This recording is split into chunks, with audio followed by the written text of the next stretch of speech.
also in how it feels, connects your own upward movement directly with a non-zero-sum interaction with your environment. So instead of seeing a direct trade-off in your own self-actualization and the resources you need to that, relative to others you could help, you understand more deeply how you are then part of what maintains the order you stand on. And that over time, this is precisely what moves people out of poverty globally as well. Hi, everyone. Welcome back to the Metamodern Meaning podcast. I'm joined again by Anna Riedl. Anna and I got into a great conversation in whatever the last episode of the podcast was when we were talking. I'll put a link to it. And talked about a number of really interesting things, but two in particular, and one of which we're going to dive further into today and see where that takes us. Last time we talked about what I guess I referred to as the meaning paradigm, this sort of emerging space that Anna is also a part of, and sort of cross-disciplinary explorations into meaning. And we were able to get into some of the different strands of that discourse, and Anna's really expert in a lot of that. And I learned a lot and interested in the work that Anna's doing there. We also then pivoted to this discussion of autopoiethics, which is a framework that Anna is developing. Well, I'll let her say more about it in a moment. But anyway, encourage you to check out our earlier conversation to get a little bit of the context here, because we're kind of just going to, I guess, dive back into that. There was so much more that we didn't really get to unpack and dig into around this framework that you're trying to articulate. And that seemed really rich. So yeah, thanks again, Anna, for coming back on the podcast to talk about these things. Thank you for having me on again. You bet. And so, yeah, I guess let's just dive in. Again, I recommend people check out the previous episode to kind of frame that, but maybe you could set it up a little bit more, just so people get a sense if they are just tuning into this one. What is autopoiethics, and what is, broadly speaking, what is it that you're trying to offer with this framework? Perfect question. So last time we first talked about the framework of effective altruism, basically this utilitarian approach of determining how one can do the most good, ethically speaking. And effective altruism has precisely this marginal utility, marginal expected utility answer, right? Like given how everything is, what further action creates the most value? And so there is this speech by David Foster Wallace about, I think it's called This is Water. Yes. Where he says often the most important thing to communicate is precisely what is the most obvious. And effective altruism tries to be this kind of ethical system that works on top of, or like as this marginal thing to the normal. And I think I try to formulate with autopoiethics, what I called autopoiethics, what the normal moral thing to do would be or is, given precisely that we are in a living system that we have to maintain, precisely to extend on a system that works, and well, taking all those things into account that you're also talking about in your book, right? Precisely, and a lot of those abstractions as well, everyone being the same, everything being calculable, all of those things in practice are not really true, or are not only true, but we live in a complex system, in a system where specifically relations matter for collective meaning making, and precisely this also affords us the ability for, well, non-zero sum interactions. Yeah, well, that's good. And it raises for me the notion that what we're talking about probably has different scales of application. I mean, what I'm thinking about when I hear this is something like, okay, we are agents operating in the world with incomplete knowledge, and we are, in a sense, aiming to maximize the good, however we understand that. And so, how do we effectively operate in sort of many different zones or levels of behavior that can sort of maximize I guess you could call that just the good or well-being or Maximize, yeah. flourishing. And then I could see this having multiple different applications. I mean, obviously, there's an individual component to this, that we're all individuals. We go through the world. We have to make these decisions. But also, I think, and I get the sense that from your background in the rationality and effective altruism scene, that there's like almost there's like a philanthropic aspect to this as well, when people at scale are trying to make interventions into things that will have the best sort of net outcome, then these considerations also apply. So it's sort of everything from individual action to multinational NGOs or corporations or philanthropic organizations, these kinds of things having to do this kind of calculus. Is that something like the like where this is applying? Wait, are you trying to summarize effective altruism? No, I'm just trying to get a sense of what you're articulating, that and what it is. I'm trying to get a sense of, setting this up also for people watching this, like, why does this matter? What's the goal here? And Hmm. when I hear you talk about this is sort of the playing field that I'm imagining, like this is why getting this Yeah. right is important, something like that. Great. Yeah, exactly. Oh my God. Yeah. So last year I gave the keynote at the Less Wrong community weekend, or like the rationalist community. And there I first took a lot of time to formalize, or not to formalize, to introduce, why does it matter? Hmm. Why should you care? And I did this because a colleague of mine or friend of mine, she read my master thesis about rationality, and she was like, yeah, this looks really professional, but it's so dry. I literally cannot read it. Like it's completely impossible for her to care because it was so dry. And there are also I noticed that I had not formalized, why does this really matter? Especially my personal story of why I came, for example, to the rationality question. But for me, when I read this relatively dry technical document, it's just so apparent why it matters. So actually, very good question. Why does it matter?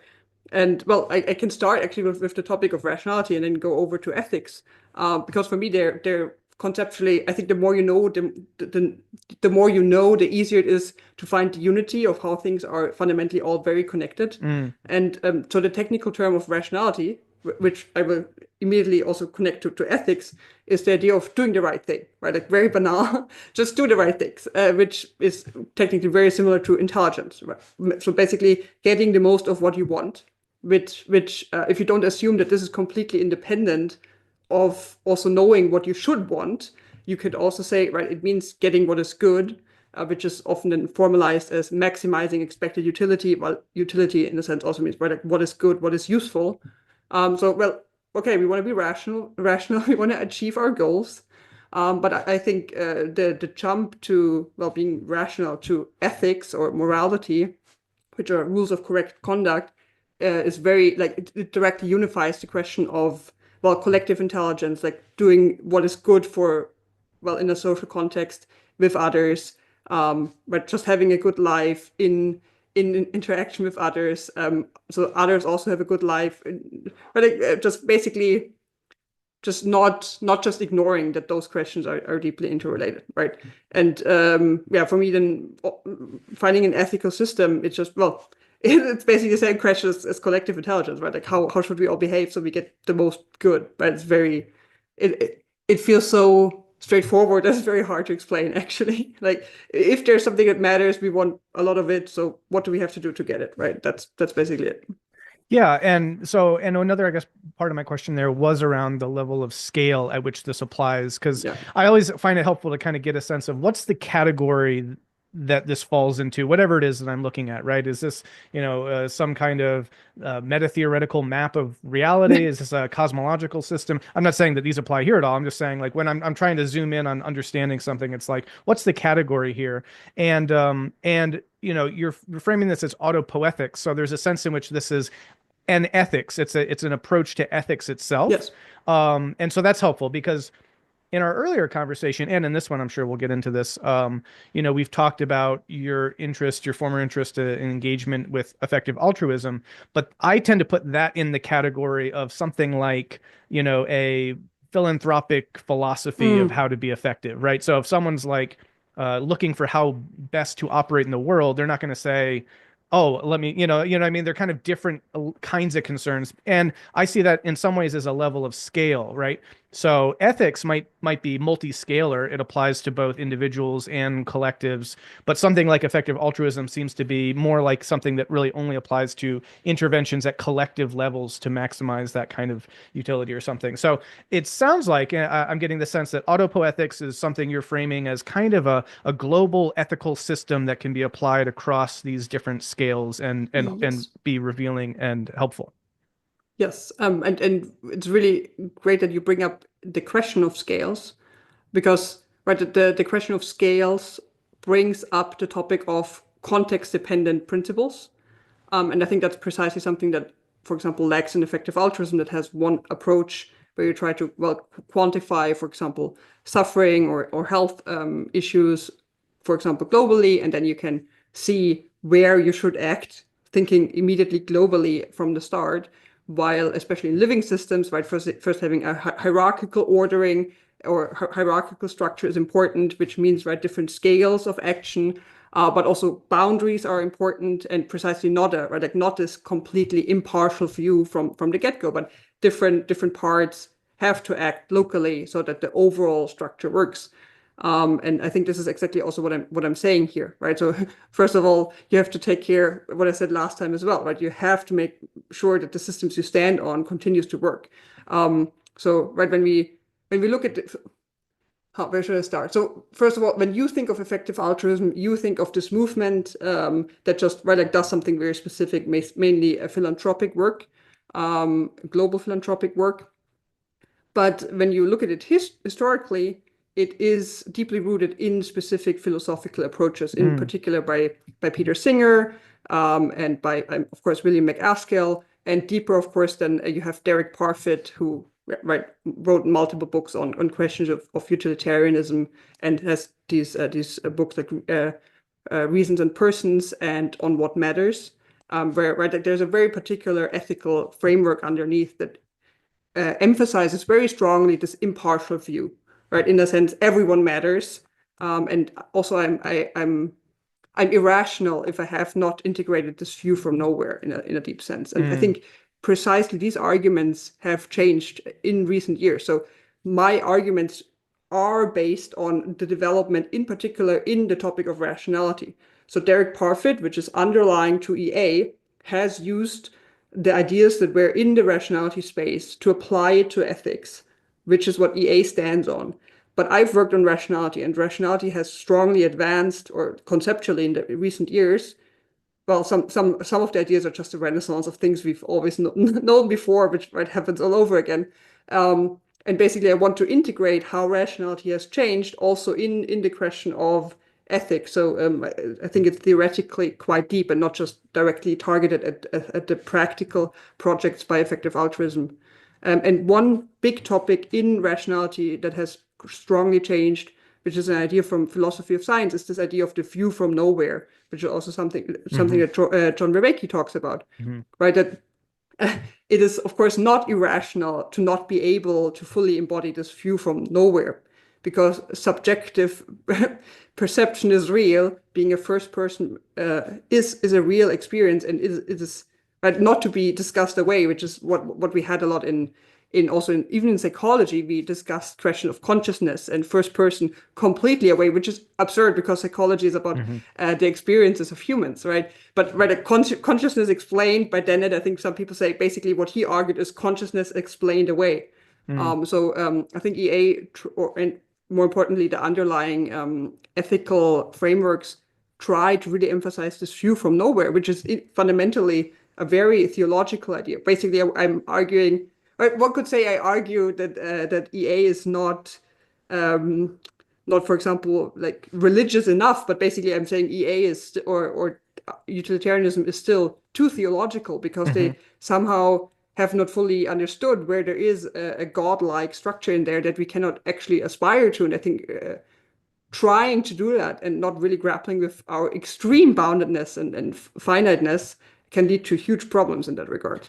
So yeah, that is awesome. I love that. And a lot of your project is coming into clarity in greater relief for me, which is really cool. So yeah, and maybe to try to make a tie-in with, a lot of the themes that this podcast deals with metamodernism, it seems like that kind of utilitarian logic that was based on this, supposedly rational view from nowhere, that ethics is a very kind of modernist orientation to ethics. That it's based on the same kind of implicit metaphysics that you find in other philosophers and various kinds of modern thought that presume this kind of impossible impartiality, disconnected sort of third person perspective, God's eye view, but also nowhere perspective, right? Yeah. And that a lot of that is, as you say, it sounds like has been in the field of rationality itself kind of worked through, debunked, undermined, but also now there's this new constructive something emerging on the other side of that. And so this seems like a kind of metamodern ethics, if you want to speak about it that way, Yes. because it's a reconceptualization and a reconstruction of what we might mean by how to behave, how to act well and rightly and towards the good, without this kind of really deeply problematic modernist sort of metaphysics in the background. How does that land for you? Sounds plausible.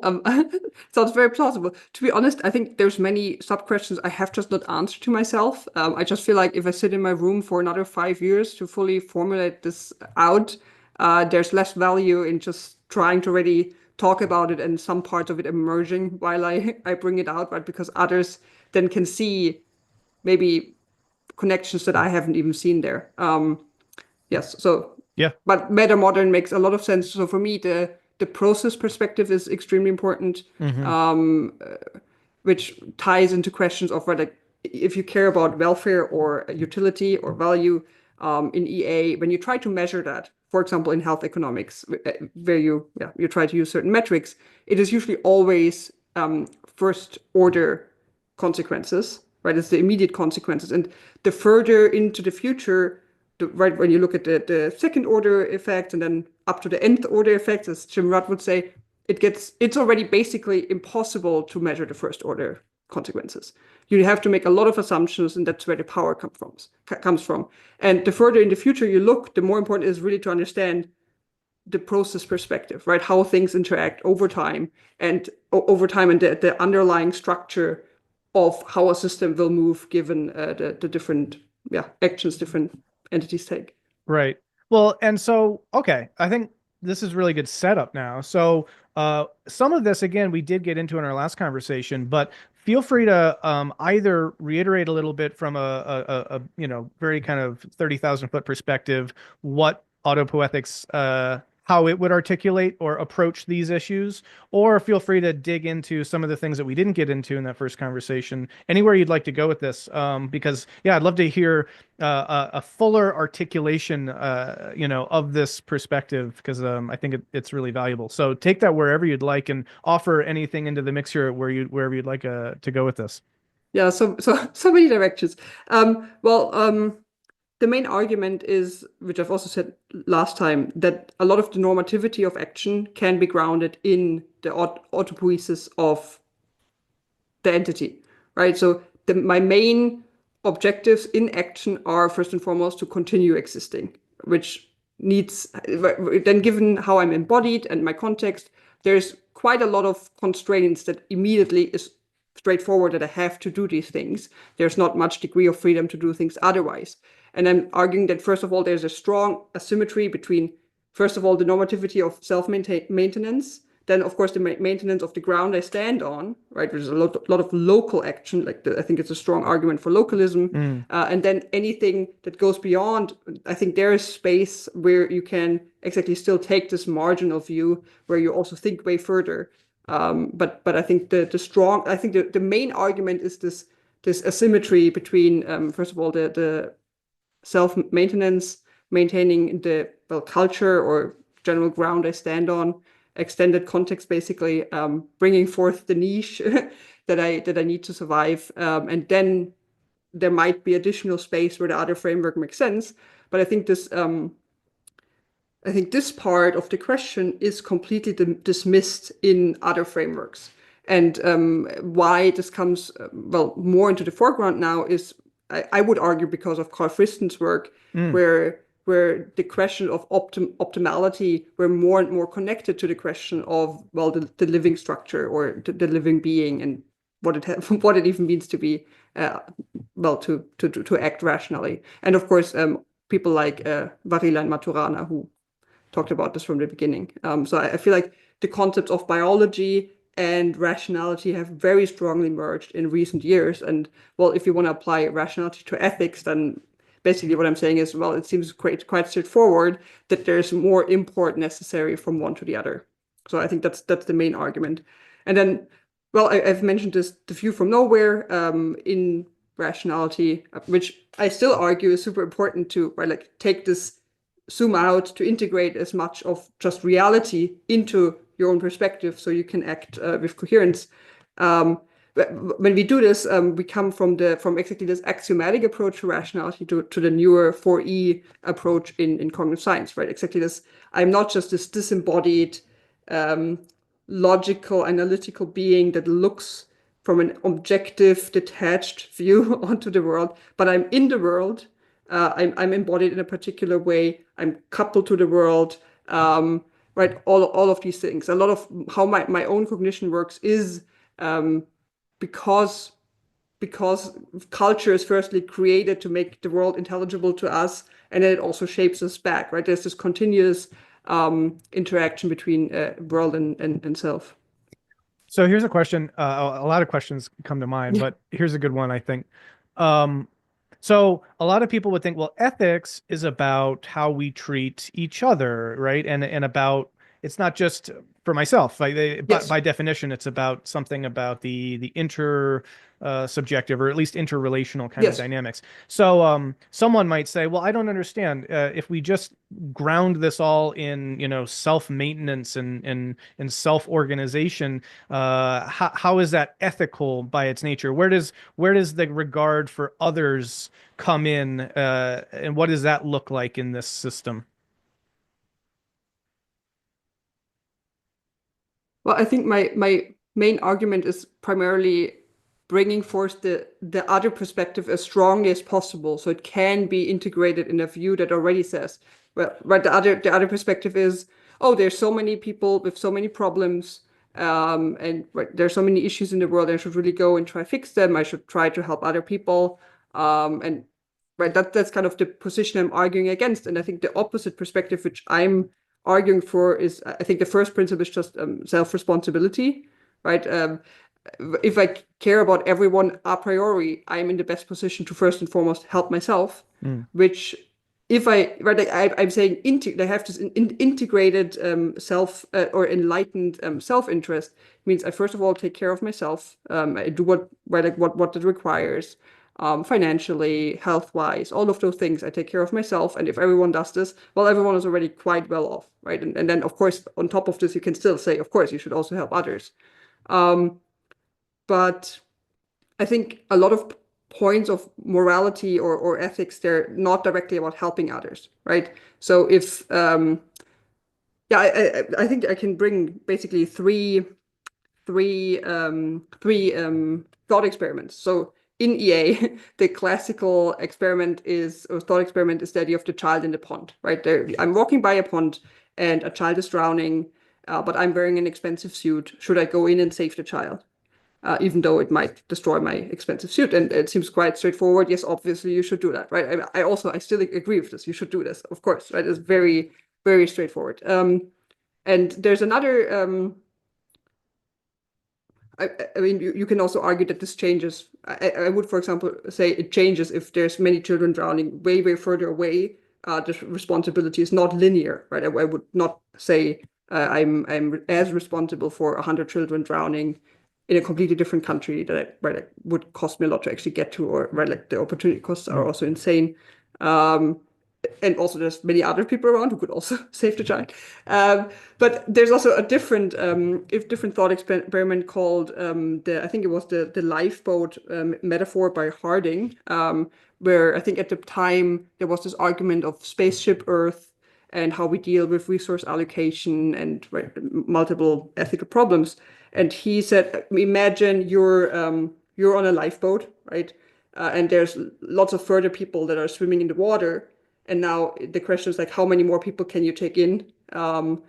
Which, right, like you should, of course, like you want most people to survive. But the more people you take in, the more you also have to risk that, well, maybe the whole lifeboat might be drowning, right, or might be destroyed. And I think he used it as a metaphor for rich nations versus poor nations, right? Like either like migration or exactly also the resource allocation problem that, right, like the more you give away, maybe the lifeboat also gets damaged by exactly this process. And I mean, thought experiments, they always, right, they take away some, like they take some things out of context so we can reflect about them. What would I do in this idealized situation? But of course, you have to re-embed it. And I like to think of the lifeboat, but in an extended way. Right here, it's very, very straightforward. It's just, okay, lifeboat, people dying otherwise if they don't go on the lifeboat. More people go on lifeboat.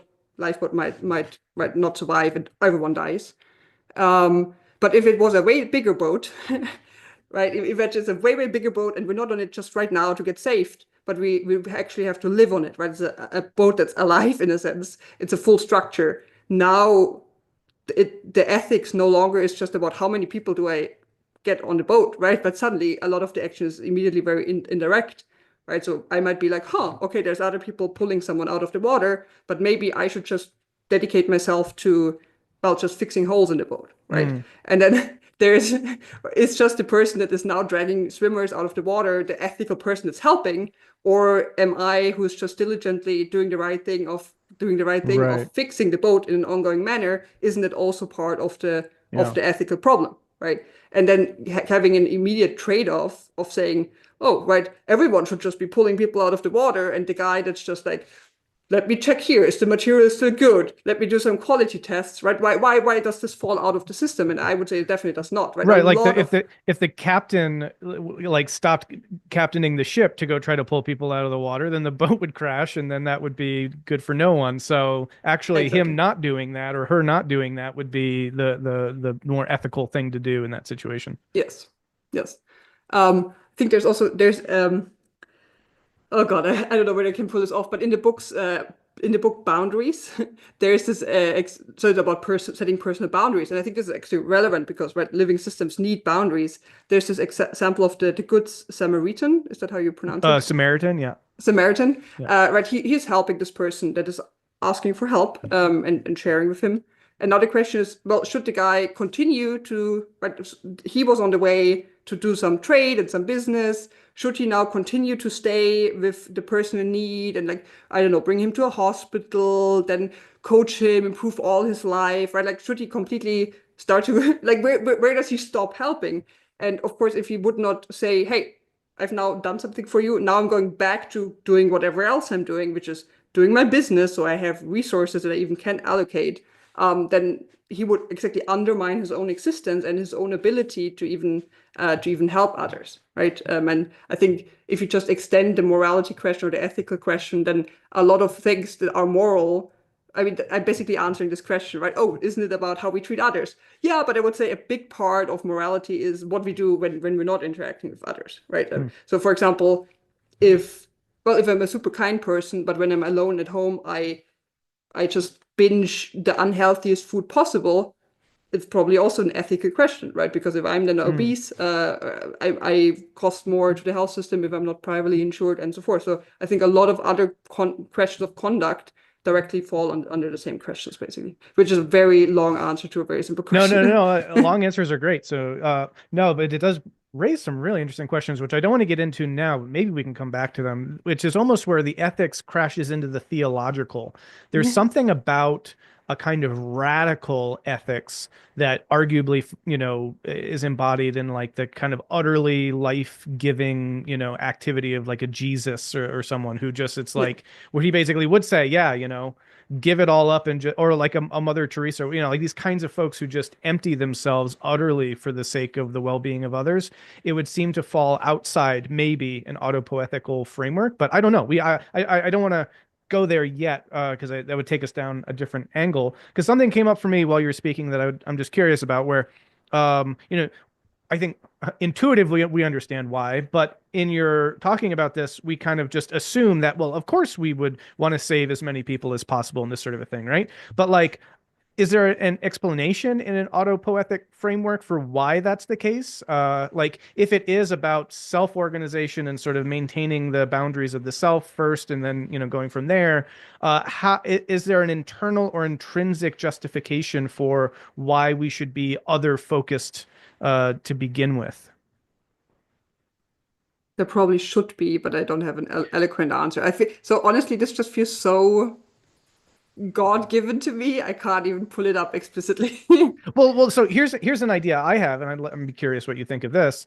The way I would see it is that um, this is mainly for human beings, which arguably is where ethics really proper show up. I mean, I don't see a lot of, I don't know, elephants or squirrels going out and doing kind of the kinds of human ethical behavior that we do. So the uniqueness of kind of ethics proper is an interesting thing. Ooh, and I have so many thoughts about that, but to the side. But what I would suggest is that because human beings use language and we are socialized through language, and language and culture, which without which we wouldn't be kind of fully humanized individuals, that is a collective phenomenon, right? That intrinsically, to be an individual, to be an ego, is to be patterned by your culture in a way that I think makes us all intrinsically, in a sense, interwoven with the societies and the groups that we're a part of, right? So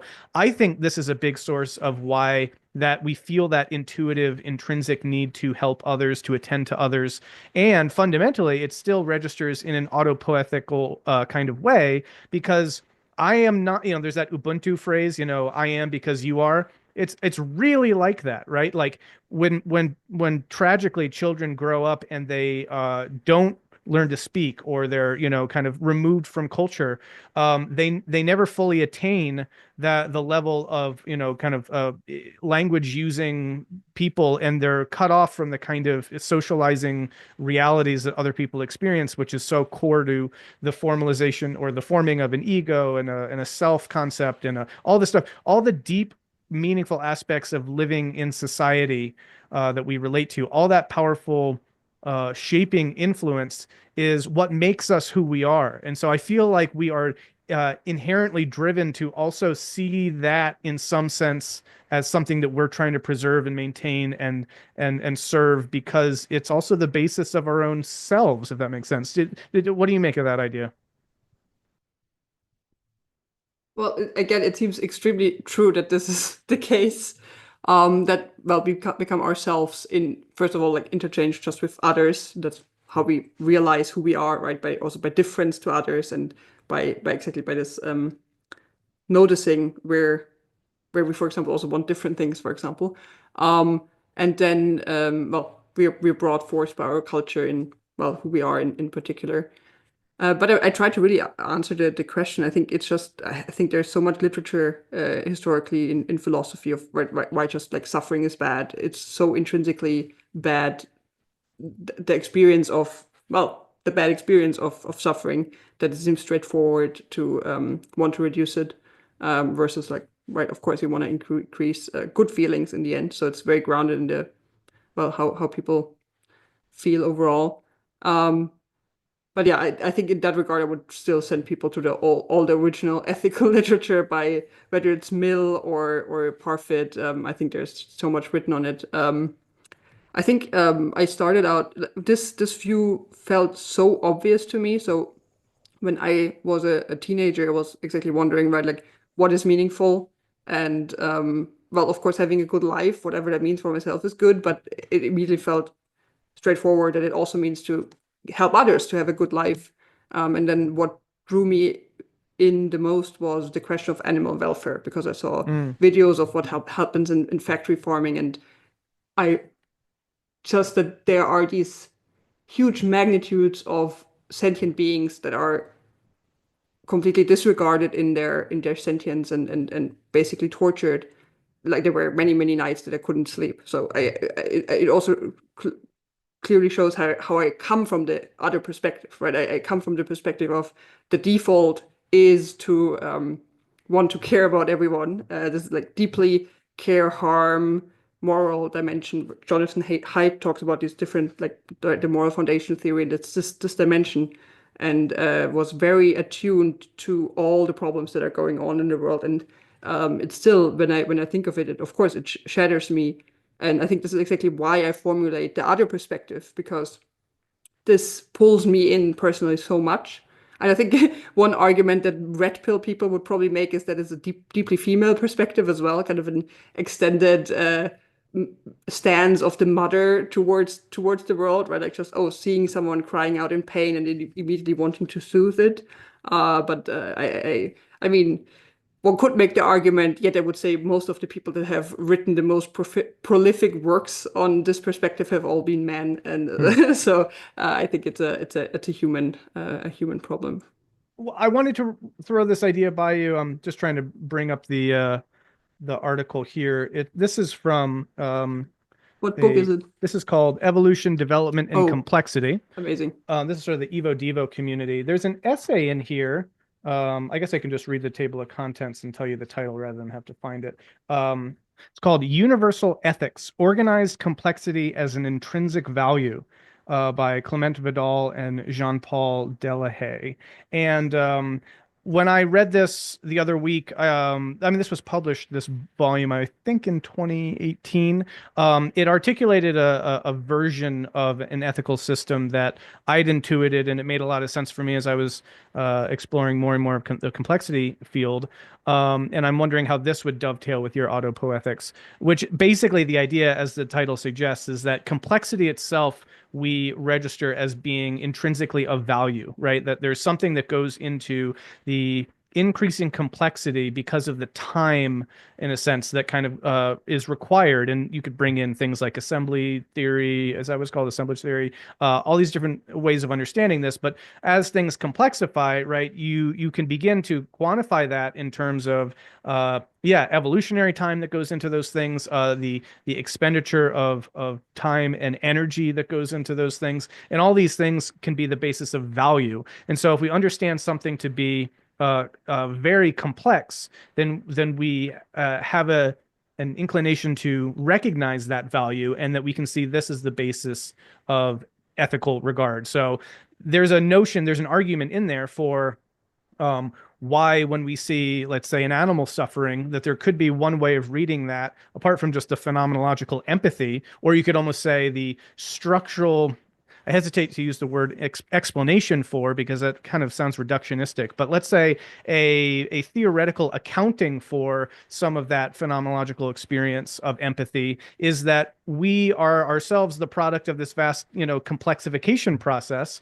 And when we see complexity being hindered, including, complex consciousness, that we have that desire to protect, to maintain this sort of a thing, right? Yes. So what do you make of that argument of sort of complexity itself as being intrinsically valuable, and that is a lot of the reason for why we respond the way we do when we see certain kinds of quote unquote unethical behavior and suffering, and et cetera, et cetera?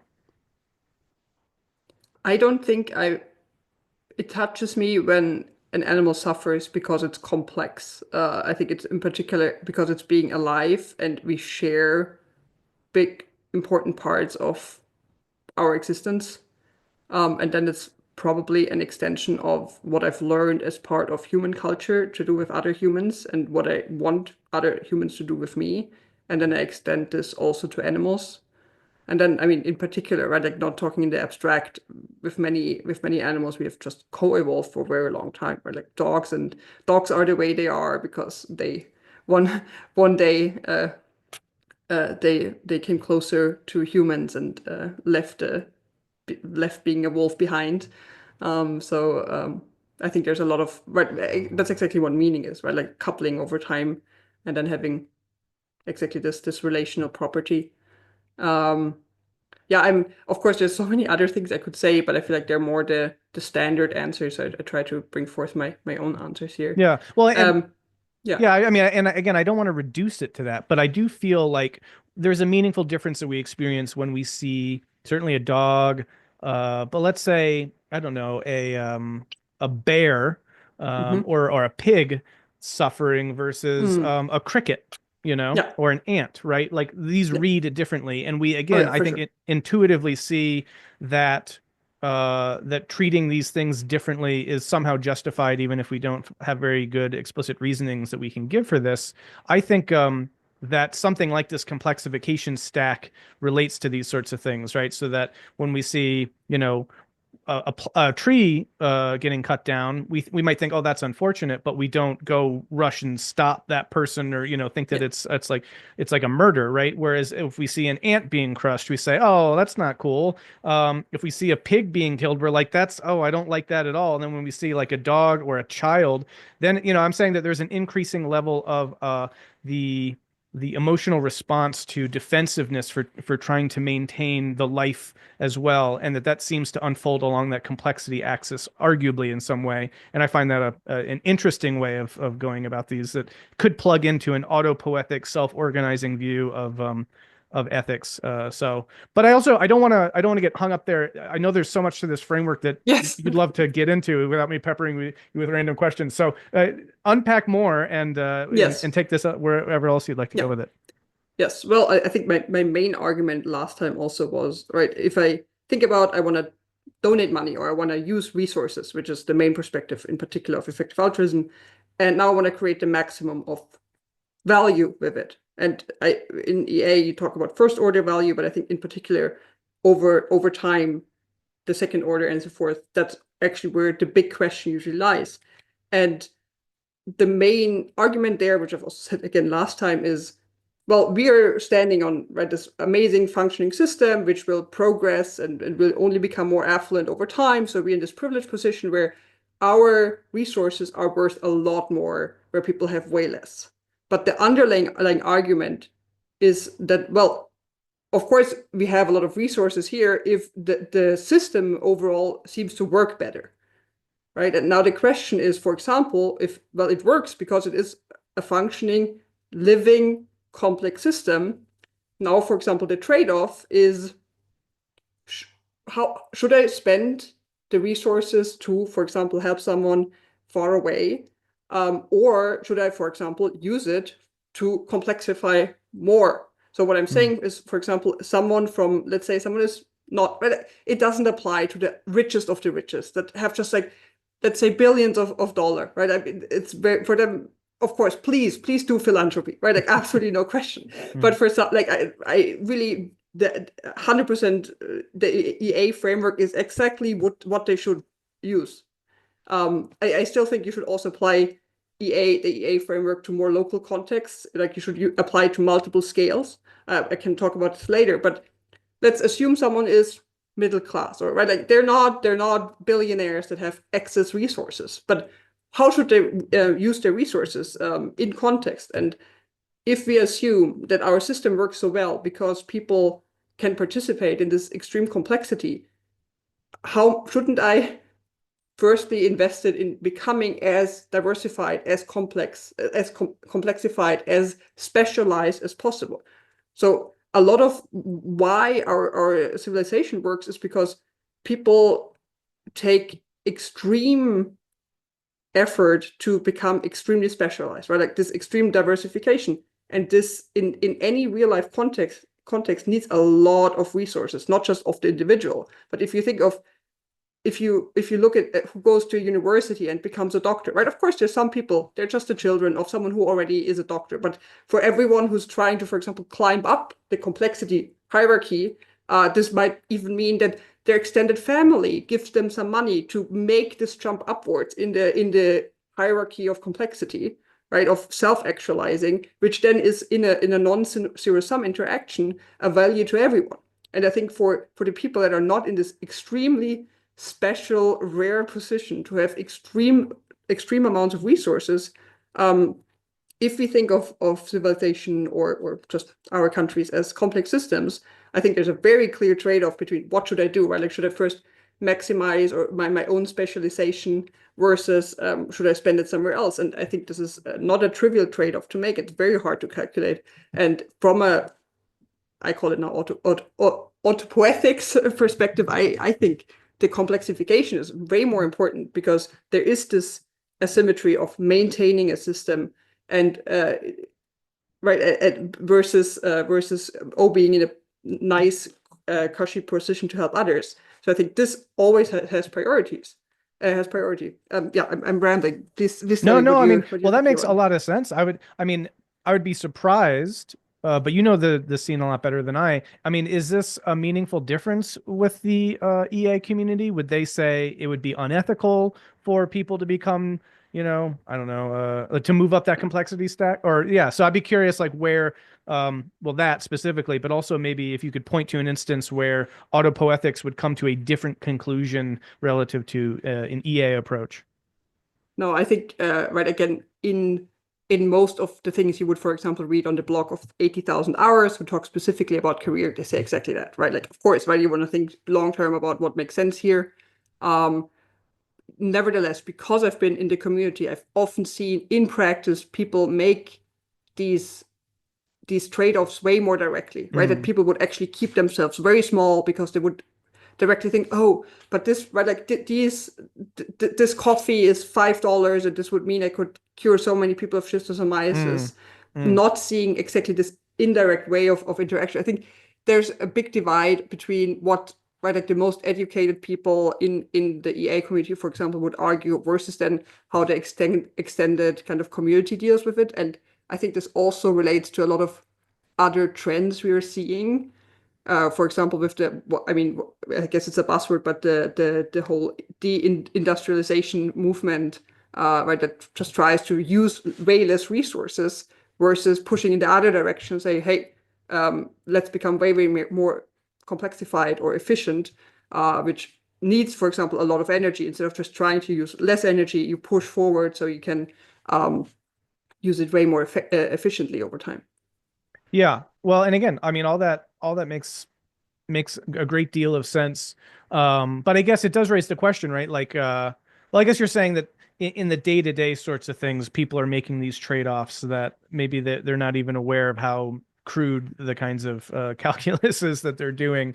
I mean, what are the benefits maybe in like a daily lived kind of version of this then that you see this framework offering over above others like EA? I think the main point here is how it also in how it feels connects your own upward movement directly with a non-zero sum interaction with your environment. Mm, So instead of seeing a direct trade-off in your own self-actualization and the resources you need to that relative to others you could help, you understand more deeply how you are then part of what maintains the order you stand on. yeah. And that over time, this is precisely what moves people out of poverty globally as Mm. well, right? Because locally people are doing better and you have a more complex society where things function better. Yeah, that makes sense. Well, again, I don't want to direct you in other ways with various questions that come to mind. So, other things that you'd want to bring into this so that to as part of this presentation of these things that we haven't talked about? Yeah, I actually have a lot of notes of things I could be saying. I I like that you said, oh yeah, this seems very kind of like exactly obvious, right? I think in a sense, a lot of the things I'm saying are extremely obvious. And I think for many people, this is not a lot of information gain, yet I think they have not been all coherently said in that way. Mm, So mm, that's why I try to nevertheless do it. And I am pretty sure there are some people that are confused about these things, and for whom this might um, create some ease. And that's how I think about exactly the problem of insight, right? That also John Vervaeke talks about, where you have a lot of information and then some things can really fall into place and then you can interact in a new way. And I think precisely what we just talked about, for example, I think for some people, there might be this conceptual confusion of this direct conflict in how resources are used versus yeah. seeing how this is actually indirectly linked way more directly, and it's completely okay to do the one thing because it indirectly also benefits the other thing. Yeah. No, I think that's true. And I have my personal experience with that. And I think there's something developmental to this as well. I mean, I remember I was in high school and I was just becoming aware of the profound inequalities, social injustices, etc. And I remember learning some statistics that just blew my mind. And again, I'm not sure if there were sleepless nights in the way that you experienced, but it was like a profoundly disturbing thing. And I remember one of them was learning, this would have been obviously back in 2008 or whatever, but then 40,000 children die every day from, starvation and simple malnutrition, these sorts of things. Thousands and thousands of, people go blind, yeah, for lack of, like a 2 cent vitamin A pill or something like this. I Yeah. forget some of the specifics, but learning these things, then it's hard not immediately to start making all the calculations in your head and Yeah. of like, wow, well, this is, this $2 thing is now equivalent in my mind to, however many people's vision that could be saved. And I remember very viscerally having a kind of experience that if you've ever seen the movie Schindler's List, at the end of that movie, he's reflecting back on all the people he could have saved. Of course. And it's sort Yeah. of like, oh, for just a few more dollars, there could have been this other person, this other person. And it seemed like that was the ethical situation that we were all in.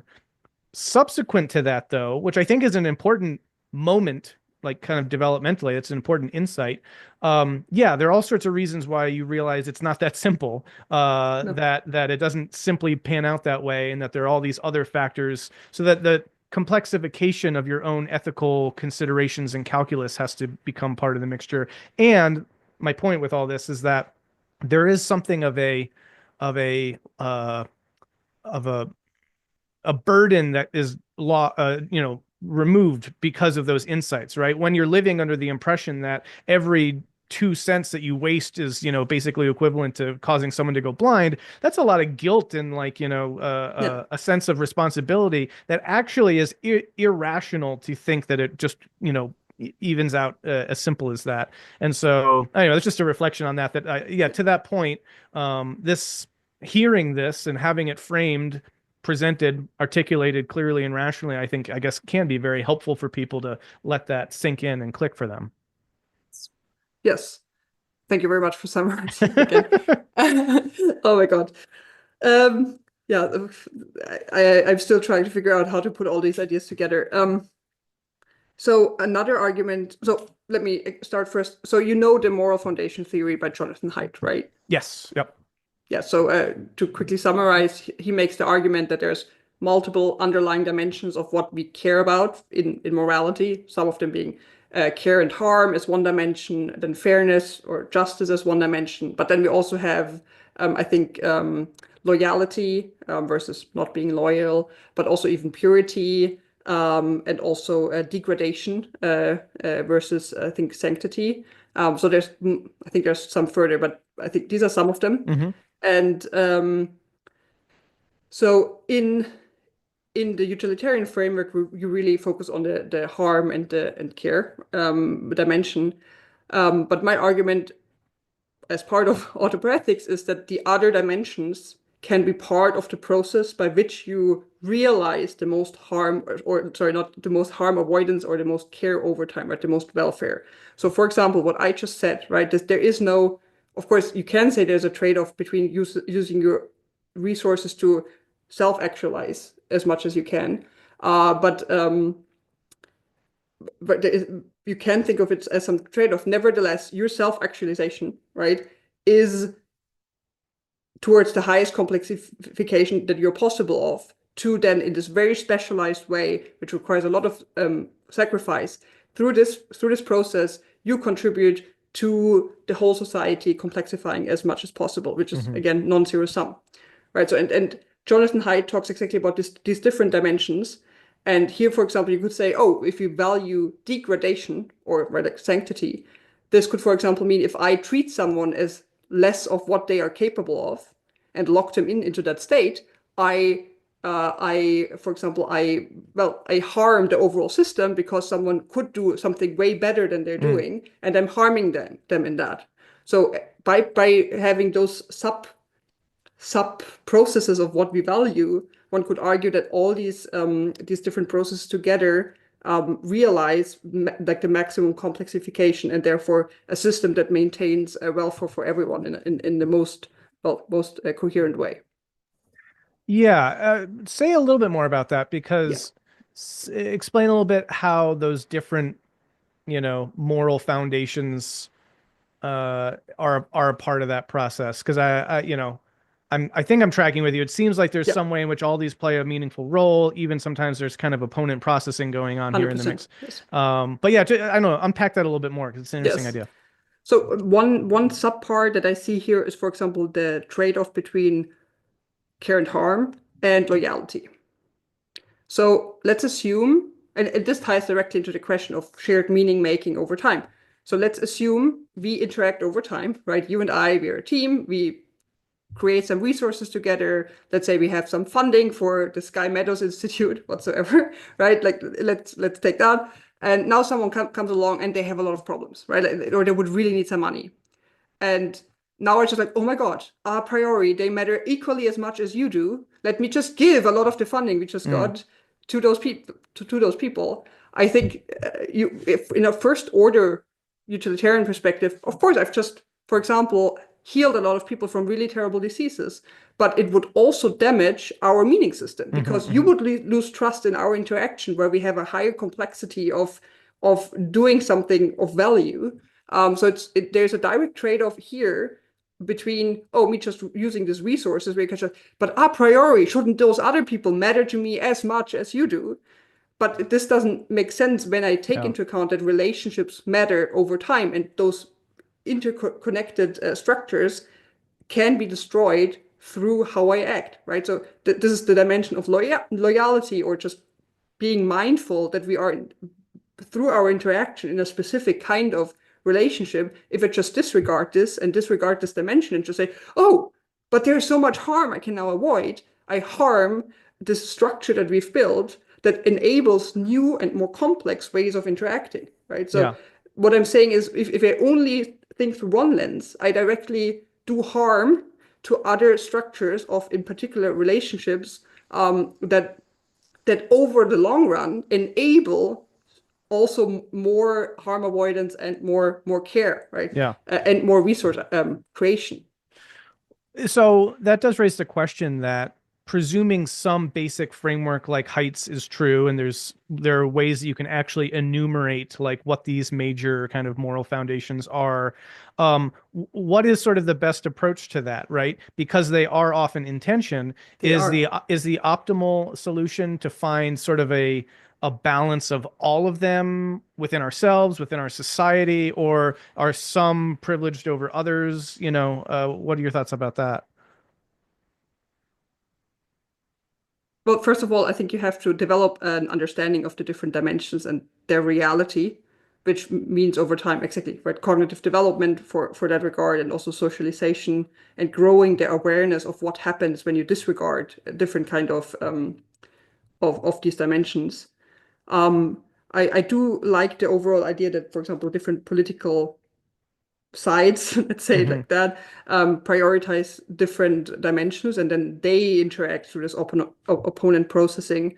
But I think the most complexified, aware person would understand those different dimensions and then through relevance realization, focus in on what matters in a given situation. Because I think there is, again, no a priori situation where right? Where you can just say this is definitely what matters in this context and this is what matters in this. There might be a situation where we both agree, even as a team with funding, that we want to help someone, right? Like let's say you are right, like, I don't know, your wife would get sick or something and you can't even work properly on your project anymore. I think Mm. it is even right, like, it would even benefit us then to use Hmm. these resources potentially to, in this case, apply this dimension, right? So all of these things feed into each other and I think there's some contexts where some are definitely more important than others. So, for example, listening to authority as a dimension is really, really important if you're in the military to build this trust and just like how the communication system works there, right? So, in different contexts, different parts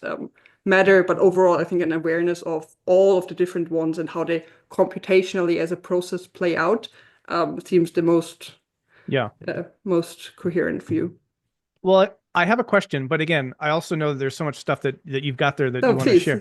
Well, so one question that emerges is, okay, something like this. Let's say in that scenario, maybe we're not talking about Sky Meadow. Let's say the organization that we're working with is some kind of a humanitarian organization, Yeah. right, that treats a particular disease. So there's so many levels at which one could consider what would be the Yeah. optimal outcome here, right? So let's say you've got $10,000, let's say you've got $100,000 raised for this organization. Well, on the one hand, right now you've just got $100,000, and you could just say, let me go outside and find the nearest people who, Yeah. are suffering or whatever. And right.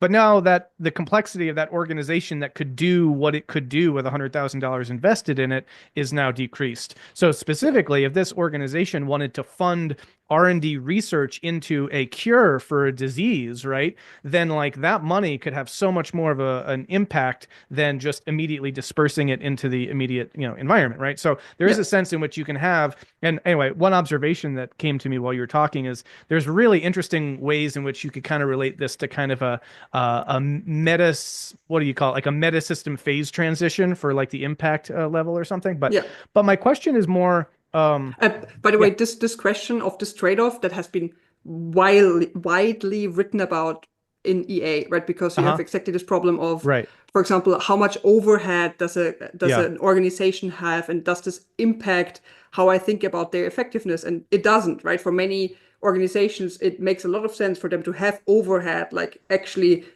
doing, for example, some research in hmm, how do their systems even work, or what should they do next, right? Like this can have positive influence, this overhead of not spending directly on the cause, but actually yeah, doing research to increase the overall cost effectiveness of the intervention. So this is not a contradiction at all, but right, right, widely discussed topic, and this is the same question that you also have in computational rationality, right? It's mm, exactly this. How long should I be thinking about one question wow, until I come to a conclusion? And there's this yeah, trade-off between action that then gives me yeah, expected utility versus gathering more information versus how long do I think about it? And it's exactly how the question of the value of action and of information collapses into one, right? Exactly this question of pragmatics, mm, where value creation and truth acquisition yeah, collapse into an activism and yeah. pragmatics. Interesting. And yeah, that quick tangent that made me think of this thing I saw. There's someone who's running a game. I forget what game it is, but using LLMs, and basically, it's a little two-dimensional figure in a little map, and it's sort of like you're just trying to get through it. Let's just say it's a maze, but you see the computation running on the half of the screen, and it's doing all this elaborate reasoning, but every time it kind of computes something, it just decides like, I will turn 2 pixels in this Yeah, direction. And it just does this for hours and hours and hours, and it never yeah. actually achieves anything because that's not clearly how we ideally operate. But anyway, but yeah, yeah, go Which ahead. is also interesting because, right, we're extremely constrained in the actions we can take. And yet I can have a very complex world model in my mind, and yet in the end it might come down to very trivial things that I'm actually doing differently. Mm, So for example, same in finance, right? You might have a very complex model to predict what's happening next, yet all you're predicting is it going up or down, right? But you have a very large mm, model to predict a very yeah, trivial outcome that then affects what you're doing. yeah. Well, just to finish this question that I was trying to set up. So it seems though, let's say, okay, so we grant that there's an organization that's investing that money in R&D research to cure a particular disease. Yeah, Okay, we can agree that that makes sense. But it seems like here's a kind of classic bounded rationality, incomplete understanding situation. We don't know if we'll ever be successful in this, right? I mean, yeah, like, let's say you take certain kinds of cancer research, right? People have been looking for cures for decades, right? So I guess what my question is something like, it seems that if it seems like there needs to be a certain point at which we continually keep coming back to the trade-off relationship and reassess that, right? It's sort of like, at yeah, what point is it sort of a sunk cost fallacy? At what point, right, could we just say, well, by that logic, let's just throw all the money into really super expensive overhead, and R&D research programs while the rest of the world is starving? You know what I mean? It creates a kind of yeah. like, if there's a logic to it, where does that logic eventually kind of bottom out or something like that? Does that question make sense? And I can try to clarify it. Um, yeah, it's exactly this. What is it? the bloat of the meta question just like basically explodes more and more. It's like basically this combinatorial explosion of like, could I Right. just like think more and more or do more and more research? But what you first said is we don't know whether it's going to be successful. I think this is exactly this argument for doing things in a very like sovereign way, right? Hmm. Many different actors trying to do basically to succeed, and then you have this robustness. But overall, the argument is just the bottom-up approach would be guided by the evolutionary dynamic of, well, what doesn't work is just dying off, or it's not working, right? It's allowed to fail, and then over time, what works will succeed. Well, do you think, is there an opponent processing between, let's say, in an organization that has a bunch of money flowing in, if it all just directs it towards R&D and just kind of keeps doing this trajectory Mm, without distributing, it would seem to be failing, right? But if it just fully distributes, then and doesn't do any of the research into R&D, then it's also failing. It seems like there's some kind of, again, yeah, this like trade-off between, we want to allocate a certain amount of our funds for this big payoff that, could happen, but we're not sure. But we also want to allocate maybe the majority of it to smaller scale things that we know will work, but aren't as maximally impactful or something like that. You know what I mean? yes. Yeah, I think again, right, kind of opponent processing. Some part is working on the ground, and then some other part is reflecting every now and then, but not ongoingly, right? You're not every day seeing, is this working? But no, you have Yeah. operations that do something, and then you regularly check in. But yeah, Yeah. and of course you have to wonder how this kind of meta structure of your organization is fitted to your environment. So if you interact with a problem that, for example, is very fast changing, then the reflection Mm. part has to interact more regularly with the ongoing operational part. Yeah. Right. Yeah. Okay. Say more about autopoethics and stuff we haven't gotten into yet, or Oh my wherever God. else you'd Yeah. like to go. um, so one thing that's very straightforward that I haven't said yet is actually in the preparation for this talk, or this conversation, not talk, conversation, what I have found and so what I just saw is the book by Nassim Taleb, where he basically also lays out, well, depending on the scale of a system, you have to follow different principles, right? In the personal space, you would try to be a virtuous person and follow the highest um, yeah, ideals, versus in a more collective situation, you want to well follow the processes of certain institutions and not override it to get, for example, personal gains and so forth, which I think you've asked before. I think this is quite a typical conservative view to really focus on this indirect of on how institutions solve exactly those questions. But it's interesting because I went to Nassim Taleb's workshop in 2018, and I think in a sense that's where I first learned about complexity science. Hmm. Joe Norman was presenting there, and also a lot about computational complexity and so forth. So in a sense, I feel like I've just come all the way, in a sense, reformulating what he has also said, but in a different way. But I think what he says makes clearly sense, that you want to act differently given the context or the scale of a system.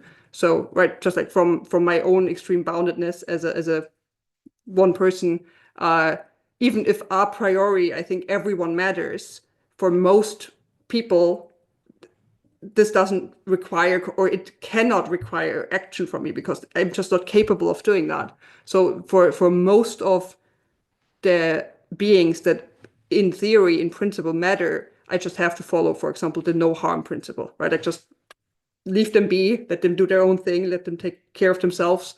But I'm not in a position to practically actually take action given my in principle care. That seems a quite straightforward role. And then otherwise on the micro scale, you have just the self responsibility, right, taking care of yourself, which then positively interacts with others. And then right, you have either in your career or in your job, you have certain relationships there that you will deal with in a certain context. And then you have your personal relationships. And then beyond that, of course, you can apply a charity. But I would also, last time we've already talked about this heat map, right? What you should care about. And I do think you have to basically start from the center out, which then also argues for a certain localism in where your ethical obligations are. But then, right, it extends outwards. And so one thing I, for example, have not seen EA do is do cost effectiveness analysis in the context of one specific country, where I think there would be different conclusions drawn than from a global one. And my argument there is basically, I call it the portfolio problem, right? If you zoom out globally and now we write down what are the largest scale problems, and now which ones are how tractable and most cost effective. And now, of course, we have limited resources, so at some point you have a cutoff point. So there will be different problems as the 5 most important problems than when I look locally, right? So locally, I will have completely different problems that are the most important one. But structurally, solving local problems, whether it's literally my family, my village, my city, my country, those bottom up interact with what we can achieve long term globally. So, right, if I don't start in the small, over time, I'm undermining the ground that even the possibility of solving global problems is also standing on.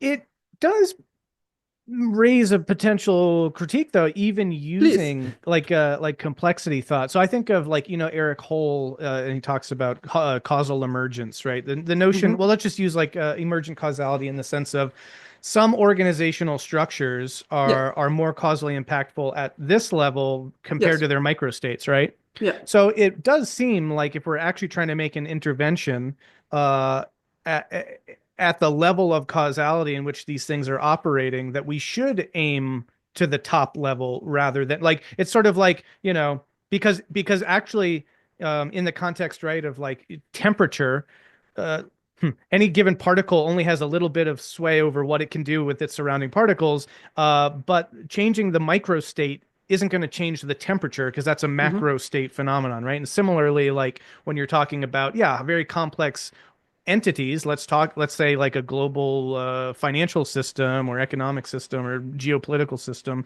then Sure. yes, there's some bottom up impact from my Yes. local community, but really I'm just messing around with the microstates relative to, yeah. So that would be sort of a challenge. I don't know if you have any thoughts about that.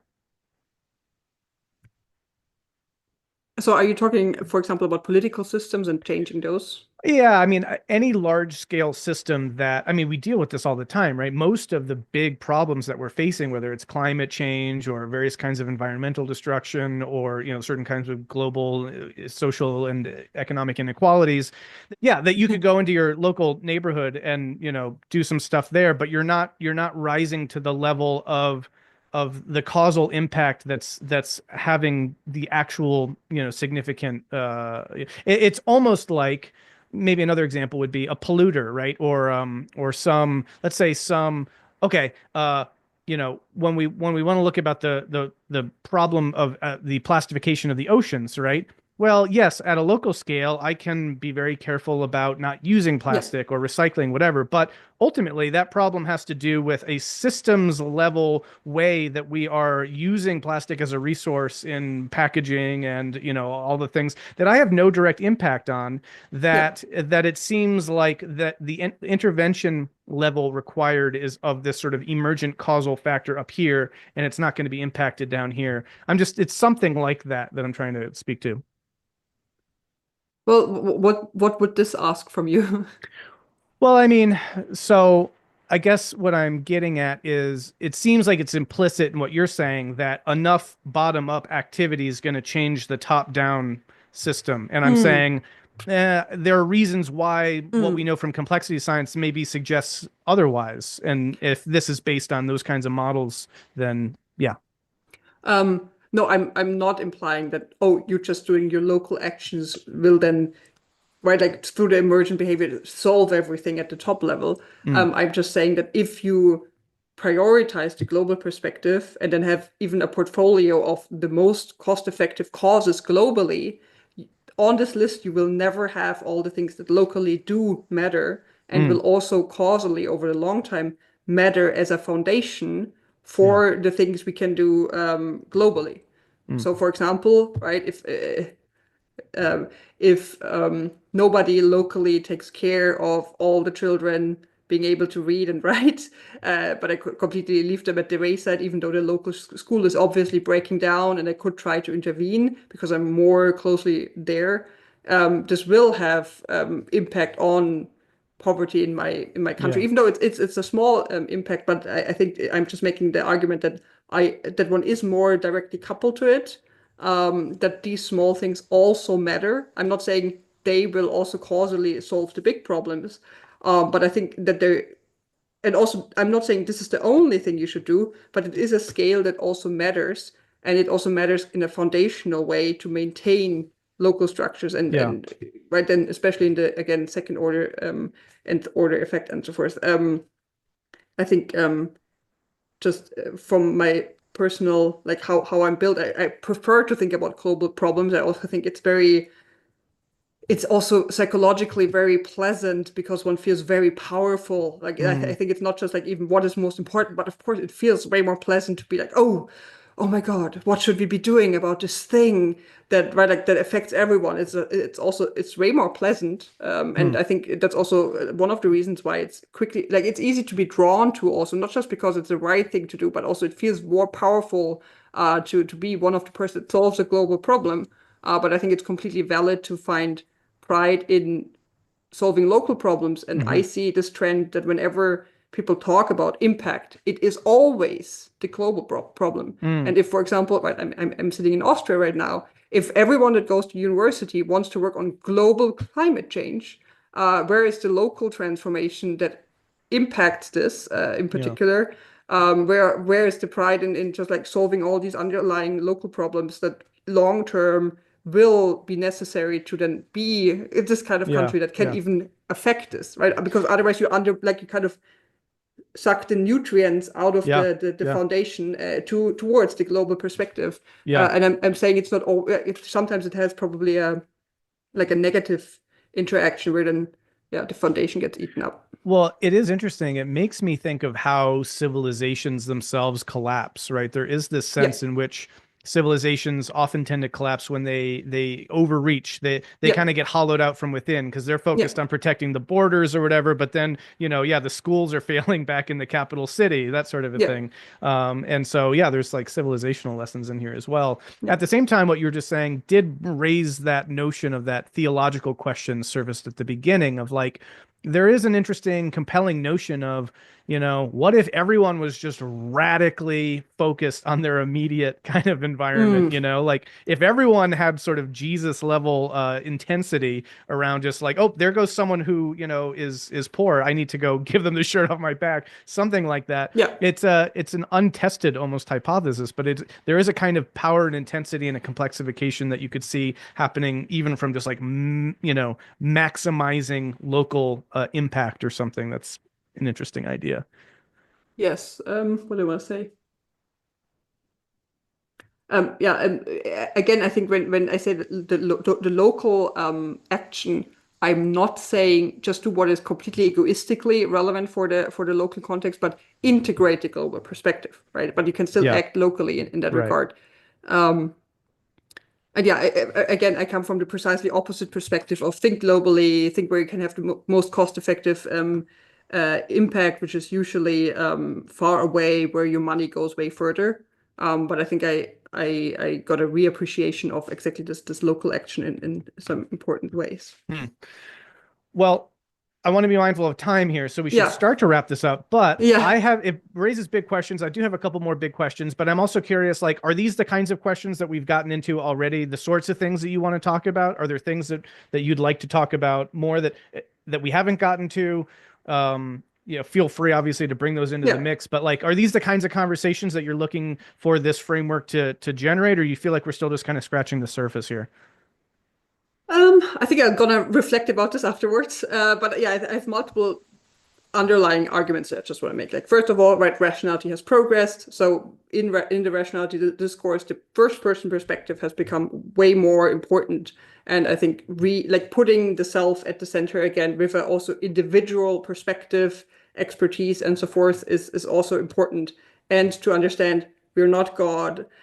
We should try to integrate the view from nowhere. But it's not irrational to not actually trying to live up to it. It's okay to be a person and to care about some people more than others, then I'm also saying that if I a priori care about everyone being well off, in practice, in my action, this still requires boundaries, strong discernment, who I prioritize. Right? It still matters if I help someone who will then also help others, rather than, right? I have opinions on differences in who I would want to help, and this is okay. It's even important in realizing the a priori best or most good. And actually, it's even Derek Parfit has said this. He said that utilitarianism, like in the long run or as a process, means that people self-efface their morality. So by caring, right, opening up yourself to what matters, over time you will generate the principles that can then actually realize this. So basically, I'm not even disagreeing. I'm just saying this is my personal answer to the question, and I frame utilitarianism as precisely this question.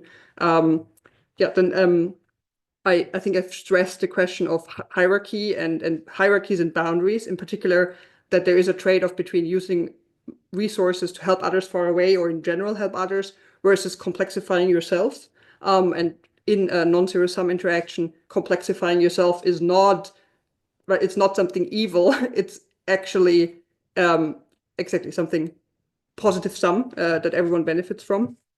Um, and I think exactly, given that EA has this framework of what is neglected, and my argument that we stand on the self-organizing living system that needs to be maintained because otherwise it breaks down, right? This argument from entropy that anything that you don't maintain, it's breaking down. So my main argument here is exactly the problem of the hard problem of morality is not the, oh, how can I use my excess resources to help others to also feel great? That's the easy problem of morality. And the hard problem is to maintain the system that can afford these possibilities. And I think exactly this asymmetry between maintaining a place where even thinking about such questions of where should I spend my excess resources, this is a way harder and way more complex problem that requires in particular those different moral dimensions to be traded off well.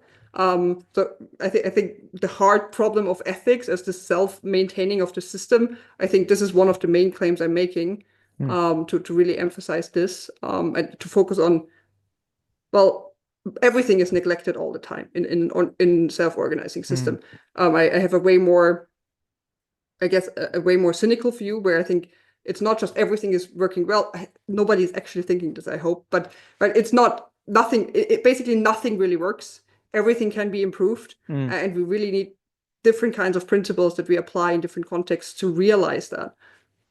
Yeah, well said. And yeah, it gives me, I was talking to Layman, we're having a series on realizing the biosphere, and he brought up a metaphor that I like that applies through for a lot of things, but the notion of sort of rooting and flowering is really important here. You talked about maintaining versus sort of, what do you do with the excess resources, Yeah. but and that's a trade-off relationship. But similarly, I feel like every growing tree or plant is going to have some trade-off between how much energy do I allocate to shoring up my foundation and finding Yeah. more nutrients in the soil versus, putting that into the flowering, to the growth, to the, Yeah. going in new directions, is sort of a thing. And both are, really, really important and essential. But yeah, trying to make that a rational decision is something I think that Yeah, what you're preparing the ground in a sense. Well, I think yeah, that's exactly what I'm saying. yeah. Preparing the ground. This that a big part of ethics and in the end, helping others Hmm. is very indirect. It has nothing to do with how I treat other people. It has to do with the virtues I apply in my work, Mm. how right, like how much I realize myself there, and so forth. And same as a lot of the problems people can fix have nothing to do directly with solving problems that are afflicting other people, but yeah, for example, just fixing the infrastructure. Think Yeah. like very, very indirect things that are often just not, I feel like in the current, like especially when you go to university, it's all about global climate change, global injustices.